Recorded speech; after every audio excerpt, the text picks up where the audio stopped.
রাধে কৃষ্ণ ভক্তবৃন্দ, অনেক দিন হলো আপনাদেরকে নতুন গল্প দেওয়া হয় না, কারণ আপনাদের রেসপন্স আমি পাই না। একটু কষ্ট হয় মাঝে মাঝে যে ভগবানের জন্য প্রচারে এসেছি, কিন্তু শোনার কোনো শ্রোতা নেই। যাই হোক, আজকের গল্প রামের ভক্ত কাক, অটল ভক্তির একটি পাঠ আপনাদের শোনাবো। সকল প্রকারের ভক্তির পরিচয়। ভগবান রাম শুধু মানুষের মধ্যেই নয়, পশুদের মধ্যেও অসংখ্য ভক্তের জন্য পরিচিত।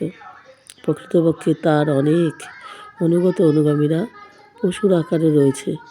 প্রত্যেকেরই তার প্রতি অসাধারণ ভালোবাসা এবং উৎসর্গ প্রদর্শন করে। এমনই একজন ভক্ত ছিলেন একটা কাক, যা অটল ভক্তির সকলের জন্য একটি গভীর শিক্ষা প্রদান করে।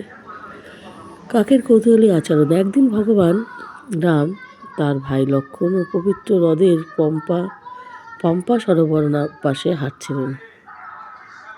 তারা হাঁটতে হাঁটতে লক্ষ্য করলেন হ্রদের ওপরে একটি বড় কাক খুব অদ্ভুত আচরণ করছে। কাক জলের ধারে ছুটে যেতে তার দিকে তাকাতো এবং মাথা ঝাঁকিয়ে যেন পান করত, এবং তারপর চুমুক না খেয়ে বনে ফিরে যায়।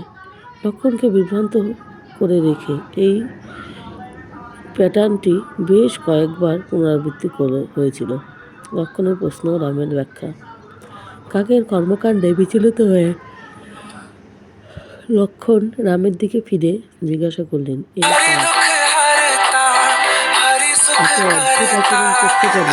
আজ এই প্রচণ্ড আগামী দিনে আবার তাকে ডেকে নিয়ে